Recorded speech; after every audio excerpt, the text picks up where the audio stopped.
WK99 is 99R. It's the PWN that is for revocation. So this is a form that's probably not going to be available to all of your providers. It's probably going to be limited to administrators or school psychs or something like that. But it is a form that people do use, and we wanted to make it available because KSCE has made that available as one of their sample forms. So it does have the LEADM selectors at the top. So if I'm clicking save for LEADM 1 and LEADM 2, it's going to show me LEADM 1 and LEADM 2's information and address it to them. This one does not have an address in there because this was marked as do not print this address. And so that is why that one did not print. So based on what you have, you would want to click save, and then it will populate whatever you have. If you want to address it to that student specifically, you could click student and it adds the student's name there. Okay, if your student is LEADM 1, you wouldn't need to do both, but it is there and it's available if you need to do that. So when you're going to fill out the form, there are two different forms built into one. So you've got all special services or just a particular service. And so based on what you choose, it's going to populate what you want. Now there's also another video for the parent request and this one is different because this is actually the prior written notice after you receive the request. So if there's any confusion, that's what this one is for.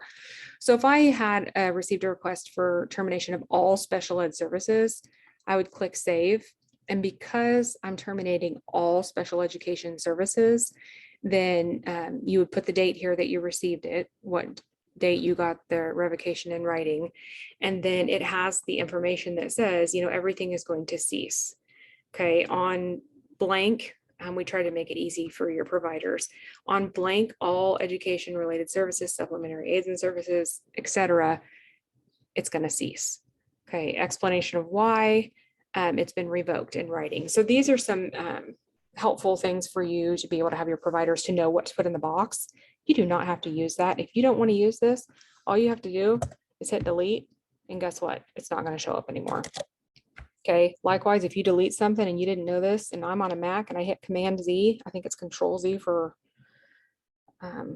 non-Macs, then it's going to come back. So there's not an undo button on WebKids after you save, but you can do that. So those are in there for you.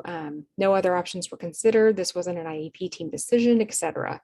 So this is pre-filled out for you to address every section. It's suggested wording. It's not something that you have to use. You may not want your providers using that. You may want them to say something else. Whatever the case is, you've got the boxes to be able to fill in whatever you want. Parent rights are here. So if that's a reminder that, hey, we're issuing a PWN, so make sure you provide the parent rights. English and Spanish are both there. Here's your school contact person and phone number. And then at the bottom, there is no signature, because you'll know that if you're terminating services because a parent has revoked, they've already provided their revocation. So this is just the notification that it's been received and that it's going to stop. So your first attempt is here. And because you don't need a signature, you've got your attempt and you send the notification. So hand delivered, sent by mail, etc., whatever the case is. And so you would document that there. If you're doing a revocation for only a partial service, let's say they, like I want to continue services, but I absolutely do not want my child getting speech anymore, or whatever the case is, or I don't want this accommodation, I want it taken off, and you're not having a meeting and the team disagrees with that, there is a form for that also. And so you click save and it's going to populate that for you. So it's still got the date that you received the revocation, but it's going to look a little bit different because every revocation in this case could be very unique. So there is no blanket statement wording that you don't want all the services. It's going to be, you didn't want this particular service, and here's how we're responding to your request. So right here it says that the proposal to terminate this service is refused. They will not be terminated. The action is being refused because, or whatever the case is. So that has got that's got it in there that if you're wanting to say we're not going to terminate that service, we're going to move forward, that wording's in there for you. Again, you can get rid of it. Doesn't have to be there. You can type anything you want into the box. Okay, if you accidentally delete it, Command Z, Control Z, it comes back until you hit save, and then it won't come back.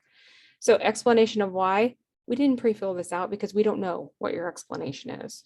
Okay, we don't know what options you considered. We're not sure of what data you used or the other relevant factors.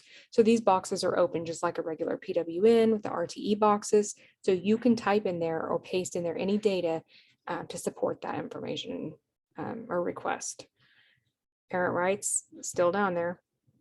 Method of attempts, still down there, and that's the notification. So if you are interested in using this form, or you say, yes, I love this form, I want to use it, and then I'm going to change something for myself after we get it in our database, that's fine too. Let us know. We'll get it put in there for you.